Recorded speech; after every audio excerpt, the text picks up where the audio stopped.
Hello. Today's episode number 43 of the Professor Slots podcast discusses Learn How to Play Slot Machines, a primer for the beginner slots player. Plus, in this episode, I'll be covering the current state of slot machine casino gambling in the great U.S. states of Florida and Georgia. Thank you for joining me for the Professor Slots podcast show. I'm John Friedel, and this is the podcast about slot machine casino gambling. It is where I provide knowledge, insights, and tools for helping you improve your slot machine gambling performance. John Friedel from the Professor Slots blog reveals all his tips and tricks for thriving in the casino environment. Choose winning slot machines and identify your gambling goals. Being entertained, earning comps, winning take-home cash, or combining them. In case you missed it, on my last episode, I went over how video poker is skill-based slots. Also last episode, I reviewed Delaware and District of Columbia Slot Machine Casino Gambling 2018. I hope you enjoyed listening to my last episode as much as I enjoyed making it for you. Remember to visit ProfessorSlots.com/subscribe to get my free report revealing the top 7 online resources for improving your gambling performance, including the one I've used as a top-tier slot machine casino gambler. Let's start with the first segment of the show, a beginner slots player primer. Do you remember the first time you entered a casino as a beginner slots player? I know I do. What I remember most is being extremely confused. It was so dark, yet so many lights, and the smoke everywhere. Perhaps you remember something similar? My intent is to be genuinely helpful to slots players. While I think I still have a long way yet to go, I also believe I have been somewhat of service so far. But perhaps you've only just beginning your slots journey. What have I done for you to ease your way into becoming a healthy, happy slots enthusiast?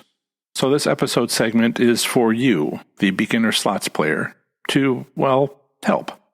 Throughout this episode segment, I'll be referring to other episodes which I've recorded on various aspects of slot machine casino gambling. These episodes are freely available to all.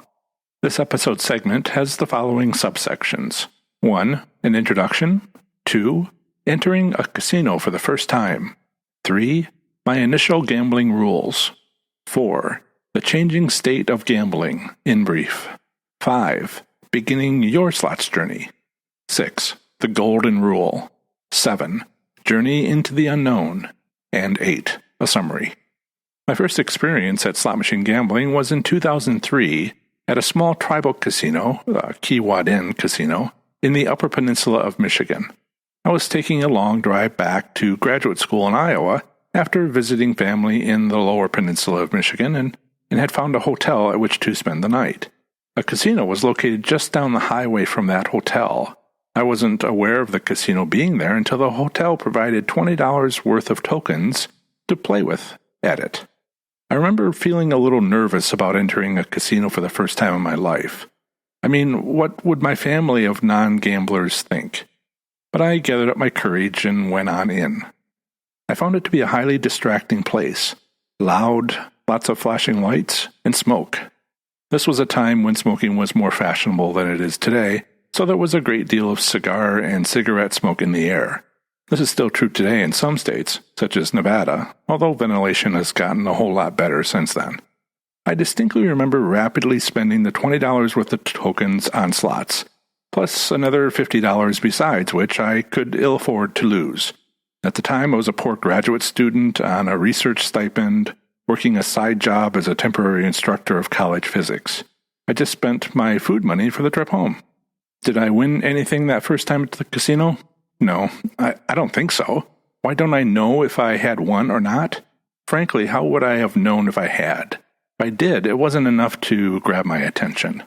Maybe a few numbers changed on the player's console and the slot machine made an unusual sound. So, what of it? From my perspective at the time, it was doing that every time I made a bet anyway.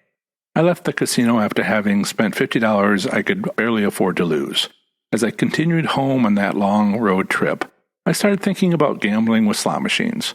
Since then, I've more or less never really stopped doing so.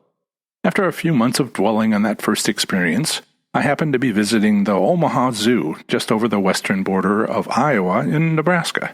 There I saw a casino on the river. Hint, it was a riverboat casino. This one was called Lakeside Casino. With those months of thinking figuratively behind me, I'd concluded from my first visit that I needed a rule for how much I should allow myself to spend whenever, or if ever, I entered another casino. The careful rule I came up with was this: take a fixed amount of money into the casino, say $25, and spend only that plus whatever you make from it. With this simple rule and $25 in hand, I entered the second casino at about 2 o'clock in the afternoon on a Saturday, and left about 12 hours later at 1 a.m. Yes, that's right, 12 hours. Why? Because I'd carefully followed my rule. My error was that I hadn't been prepared for success. This has continued to plague me, by the way. The error which my simple rule didn't account for was this. Almost immediately after entering this second casino, I won $500 on a 25-cent slot machine. Doing so left me feeling quite emotional, which inclined me to try to stick firmly to the rule, which I proceeded to do. As the afternoon and evening passed into the early morning, I continued to win additional small non-taxable jackpots. Eventually, I spent my $25 along with what I'd won with it, and so this was my second experience at a casino. I'd gone from slots gambling for 10 minutes to a marathon 12-hour session. I did try to find a hotel that morning instead of driving home at such a late hour and coming as close as I've ever gotten to colliding with the deer on the highway, but the nearby hotel wouldn't accept a credit card, only cash. The hotel staff insinuated that people would provide a credit card to the hotel upon arrival, but afterward max out their credit card at the casino. At checkout, they wouldn't be able to pay their hotel bill the following morning. That shocked me. The point here isn't about my not being able to get a hotel room, but that this was my first real clue that gambling was complicated. It consisted of more than just the act of making a bet by pushing a button. It exists in a unique environment where loud sounds, flashing lights, secondhand smoke, and even gambling abuses can occur. How fascinating. After these first 2 casino gambling experiences, I spent more and more time thinking about them without much progress in learning how to win. I wasn't yet thinking about how to win, however. Rather, I was mostly thinking about the potential dangers of what I was getting myself into. Eventually, I made a decision to keep trying to figure out this whole slots gambling thing. I wasn't expecting to win any significant amount of money, not ever, but I was hoping not to lose a significant amount of money. At the time, for me, my primary motivation was wanting to develop better control over my emotions while gambling at a casino. When there, I was feeling overwhelmed by my strong emotions. I didn't like feeling ruled, at times almost controlled, by my emotions.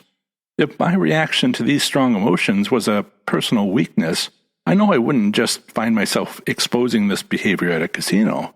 I could potentially be surprised by it at any other time. For example, while living my life or when working professionally. I felt I needed to understand, and if I could, address it. So with this reasoning in mind for proceeding with gaining additional slot machine gambling experiences, I took a long look around where I lived for any nearby casinos within driving distance. As it happened, there was a nice casino relatively nearby. This local casino, Prairie Meadows in Altoona, Iowa, had table games, floors of slot machines, a high-limit slot room, and horse racing. And oh, the splendor of the buffet. To all my senses, it was simply delightful.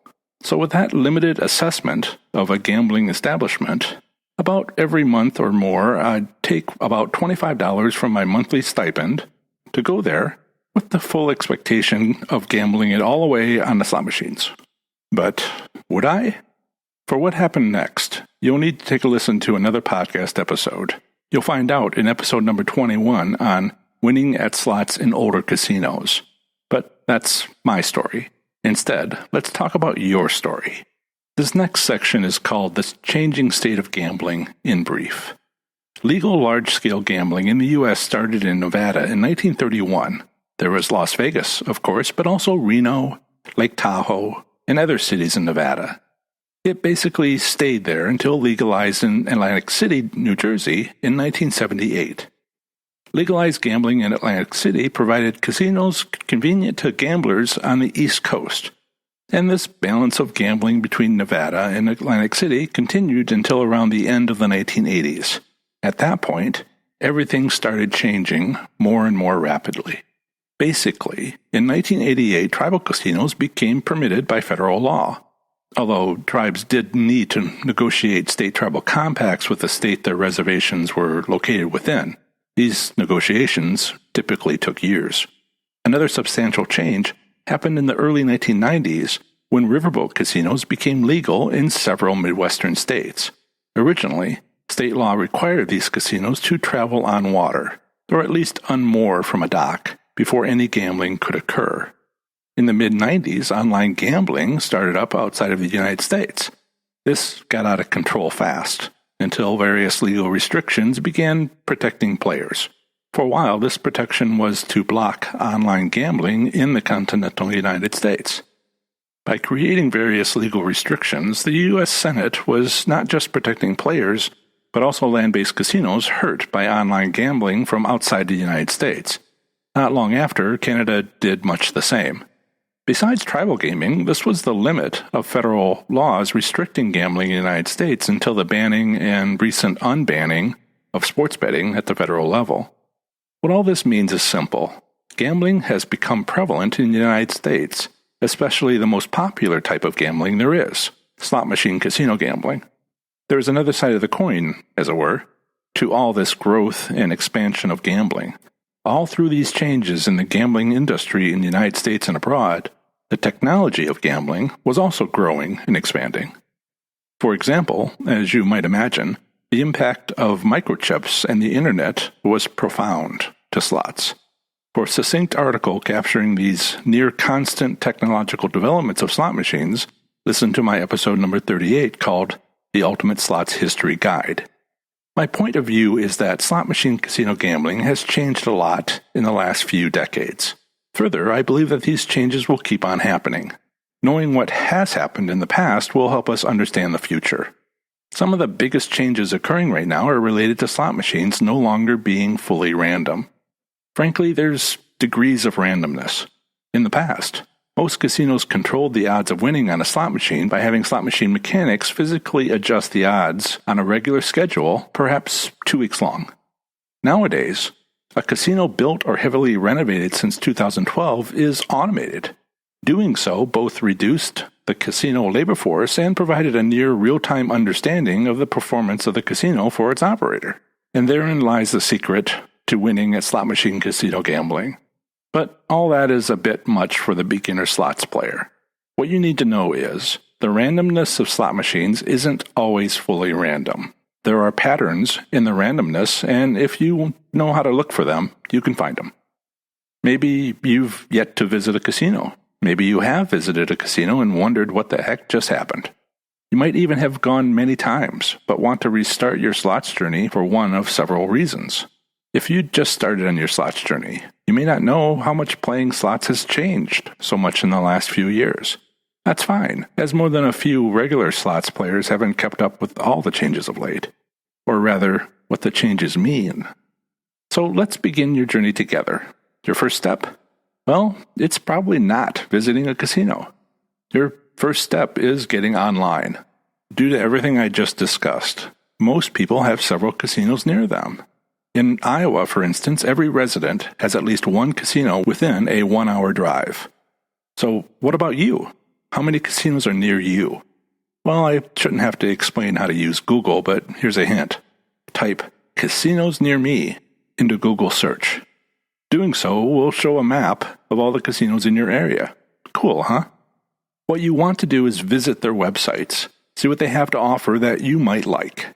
You're likely not entirely focused on gambling. For instance, you'll probably want a nice meal occasionally. So look at what nearby casinos have to offer, which might interest you. That's about all the preparation you'll need to start, other than the golden rule. Frankly, there is a danger to gambling for the first time. I'm not a medical professional, so I cannot explain this danger as well as I would like. But there is a danger. You don't know how you'll involuntarily react to gambling until you do it for the first time. It's kind of like that first alcoholic drink. With it, some people immediately realize they are an alcoholic. It can ruin lives, and doing something about it successfully will be a lifelong endeavor. I don't mean to scare you, not at all. Many people find recreational gambling to be entertaining, but others find out they are compulsive gamblers. This can be hard on everyone, so I have a few things to share about it, just in case. First, please understand that casinos reprimand employees, or fire them, if they tell a casino patron that they are spending too much money and should go home. That's just the sad truth. On the other hand, advertisements all over casinos explain how to get help.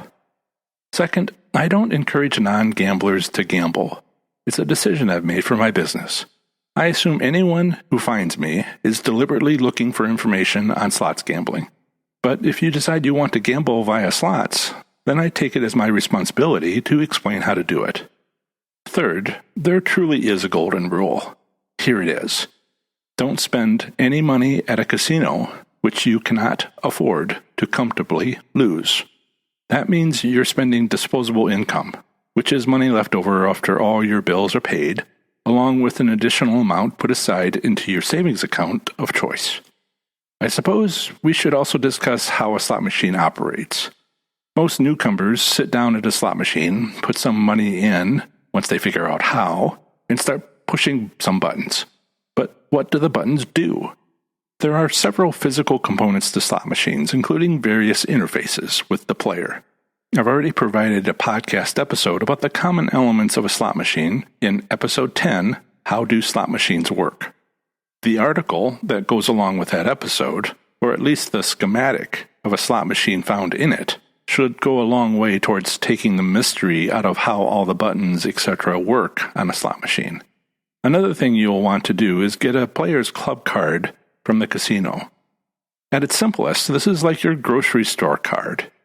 In exchange for your contact information, you can earn points by spending money on gambling. They'll also make some interesting offers. You'll get free stuff from the casino, most likely starting when you sign up.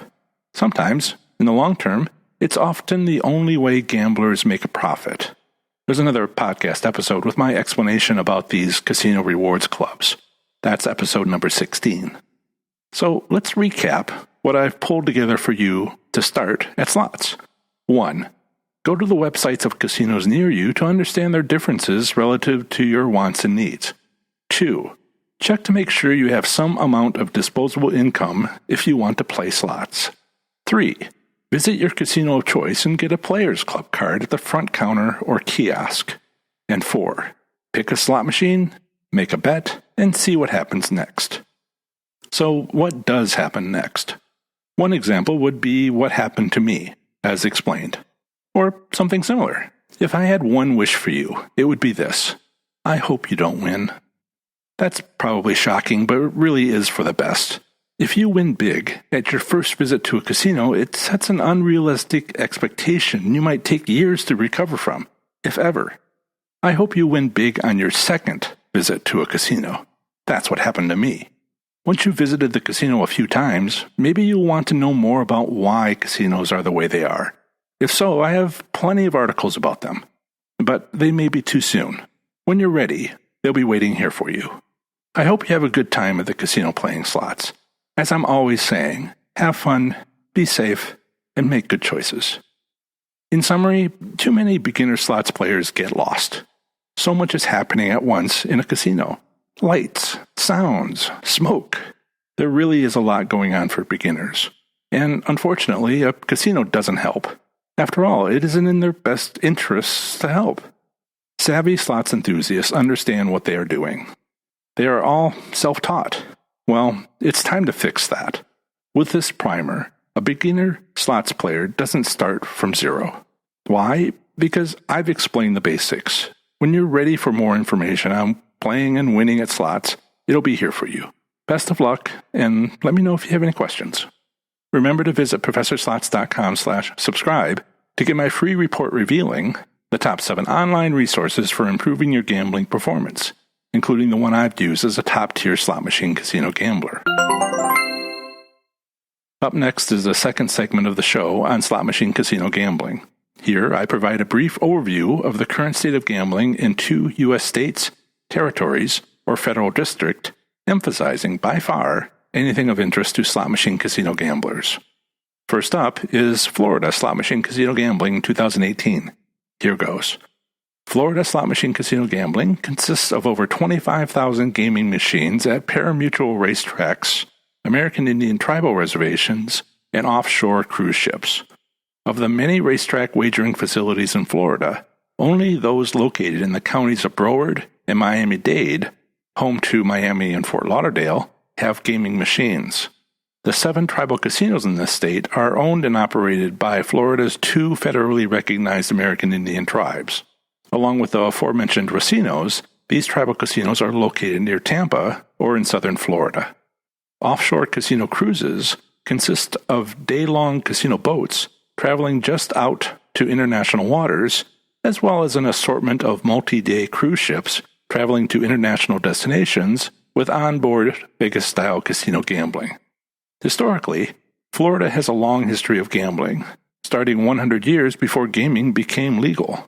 For example, at his first hotel, the Ponce de Leon in St. Augustine in 1888, Henry Flagler created the exclusive and famous Bacchus Club Casino. The minimum legal gambling age in Florida depends upon the gambling activity. For land-based casinos, it's 21. For poker rooms, bingo, lottery, and pari-mutuel wagering, it's 18. State gaming regulations have authorized slot machines at pari-mutuel wagering racetracks located in Broward and Miami-Dade counties. These counties contain the cities of Miami and Fort Lauderdale in southern Florida. Next up is a usually short statement about slot machine private ownership, which I have included in case you live in this U.S. state and are considering owning a slot machine. Here it is. In Florida, it is legal to privately own a slot machine if it is at least 20 years old. In Florida, the Division of Pari-Mutuel Wagering within the Department of Business and Professional Regulation, DBPR, authorizes and regulates horse racing, harness horse racing, greyhound racing, high-ally games, and card room poker games. Overall, the DBPR has licensed 39 pari-mutuel wagering facilities in Florida. However, slot machine gaming is only authorized at pari-mutuel wagering facilities located in Broward and Miami-Dade counties. However, the DBPR does not have any authority to regulate the lottery, bingo, or casino cruises to international waters. Instead of the DBPR, the Florida Lottery regulates the lottery. Furthermore, Florida has one of the largest lotteries in the U.S. and is considered an industry leader. Voters established it with a 2-to-1 margin via constitutional amendment in 1986. The proceeds of the Florida Lottery go towards public education in the state, providing more than $1 billion per year for the last 16 years, for a total of more than $33 billion since its inception. Finally, tribal gaming is regulated by the Indian Gaming Regulatory Act of 1988. Under this federal law, Florida's 2 federally recognized American Indian tribes were able to eventually open and operate casinos offering Class II bingo-style gaming. However, the Seminole Tribe of Florida has successfully negotiated a tribal state compact allowing them to offer Class III Vegas-style gaming at their casinos. Unfortunately, the Miccosukee Tribe of Indians of Florida has not been successful in negotiating their state tribal compact with the state. As a result, they are still limited to offering only Class II competition-style gaming machines having spinning reels strictly in place for, quote, entertainment purposes only, end quote. In this next section, I discuss Florida gambling establishments.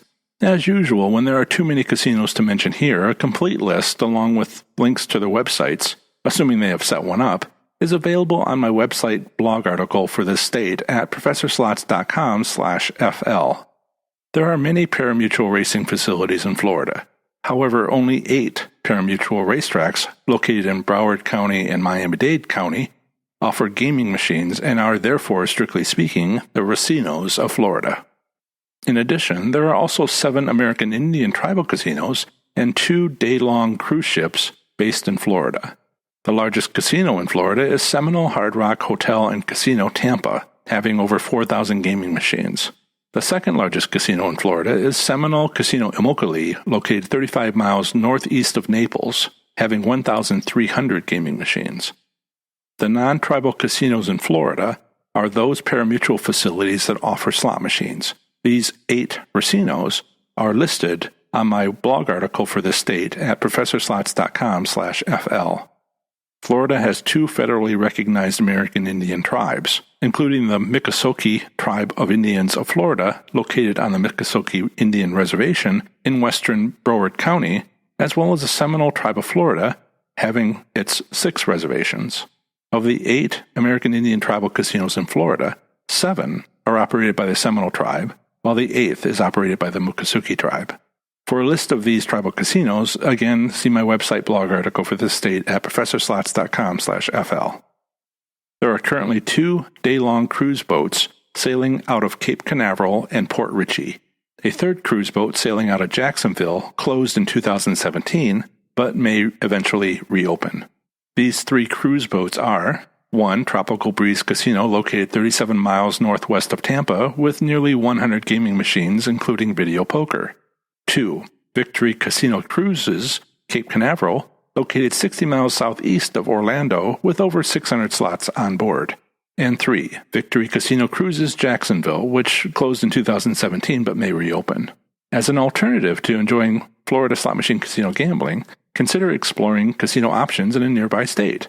Florida is bordered by, to the north, Georgia, and to the north and west, Alabama. To visit any of my articles on these U.S. states, simply visit professorslots.com followed by its 2-letter state designation. For example, my Georgia slots article is available at professorslots.com/GA. Florida's tribal casinos do not have legal minimum or maximum limits on their slot machine payout return percentages, nor do they make actual payout return statistics publicly available. However, those racinos regulated by the state of Florida legally require that the gaming machines at casinos in Broward and Miami-Dade counties have a minimum payout return of 85%. Florida's Division of Pari-Mutuel Wagering also provides actual payout return statistics. These actual payouts are separated by month and provided for each casino. The year-to-date average payout percentage for all casinos in July 2018 was credits out divided by credits in times 100%, and that equaled 92.22%. This is above the minimum requirement of 85%.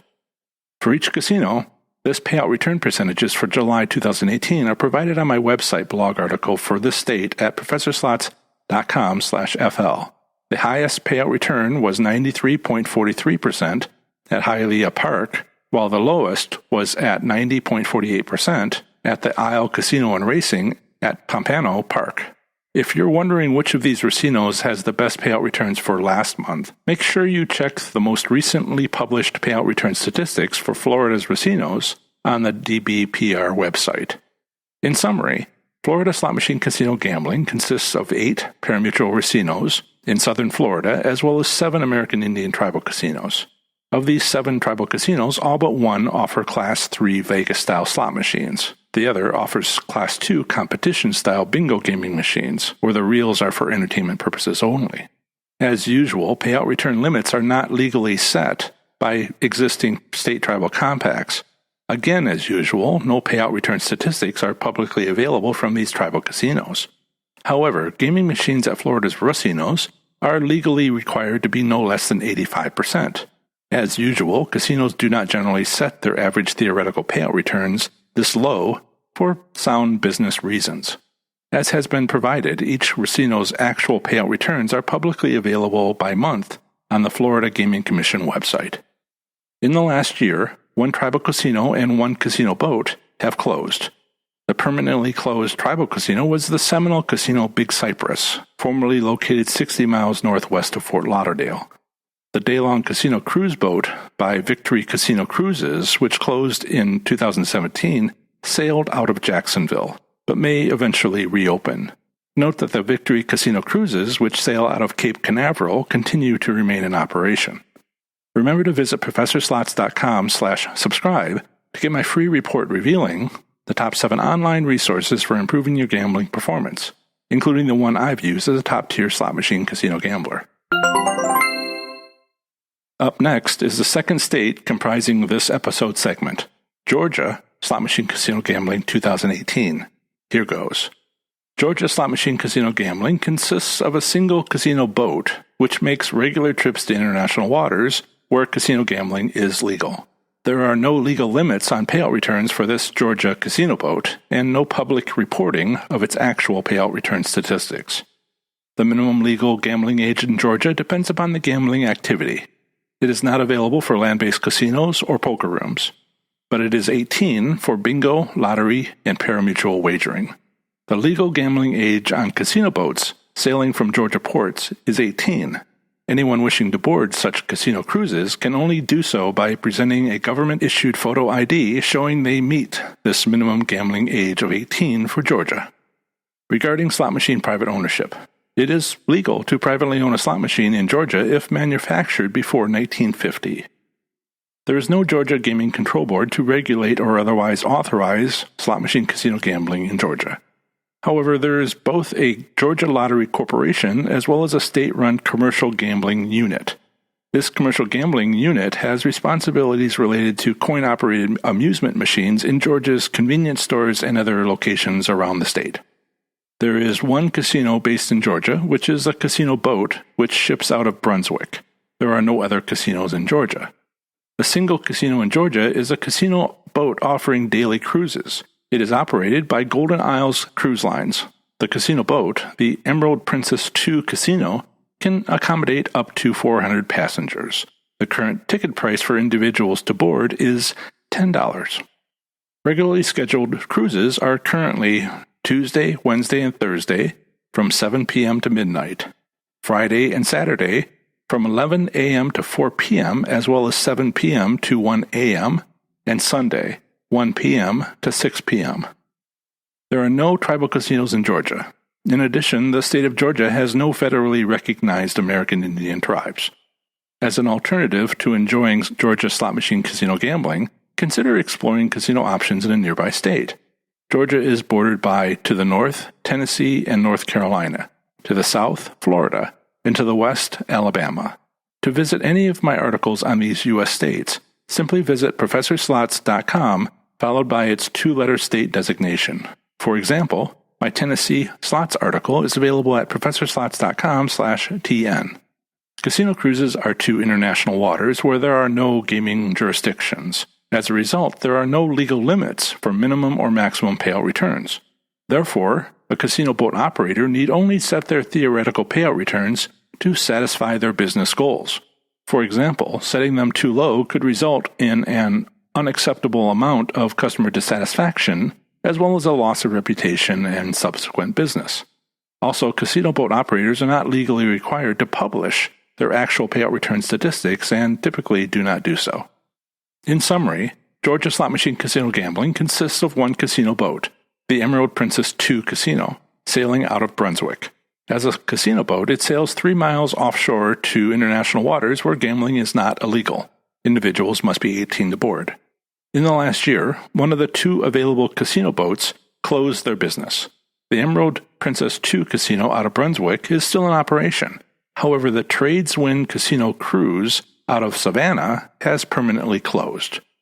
Remember to visit ProfessorSlots.com/subscribe to get my free report revealing the top 7 online resources for improving your gambling performance, including the one I've used as a top-tier slot machine casino gambler. As I recently mentioned to email subscribers to Professor Slots, my website went down after a mandatory update from my website host provider. My best understanding is that the latest WordPress version had a conflict with one or more of my plugins. At the time of this recording, my website has been down for about a day and a half. However, by the time you listen to this, it'll be back up. My sincere apologies for any inconvenience this may have caused. Thank you for your indulgence and patience for this quick update. Next up is a 1-star review provided by Killer Bunny 250 from Australia on December 2nd, 2018. Its title was So Bad, and the review itself was, Why must every company be referenced as their complete listed entity name? Less a podcast, more a Bloomberg bot spitting out ticker content. Awful. As I've educated myself on producing a podcast, I've learned that you haven't made it as a podcaster until you've gotten your first 1-star review. So I'm happy with this review. Plus, Australia. Can you believe it? Someone in Australia listened to my podcast. That's huge. For me, that's an even bigger deal than finally getting my first 1-star review. In all seriousness, Killer Bunny 250 was probably referring to my earlier episodes where I'd read off the names of casinos.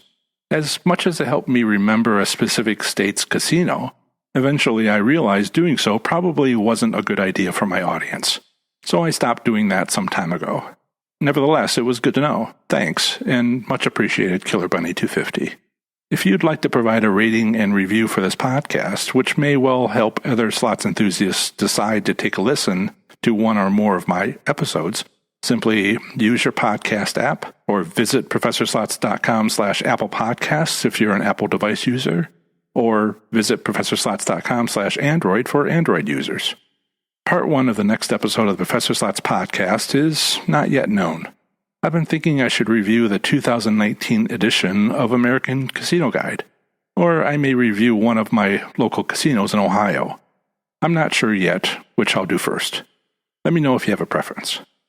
To ask a question which might end up as a blog article or on a podcast episode, email it to john@professorslots.com, where John is spelled Jon, or by calling 937-696-0086 to leave a 3-minute or less voicemail.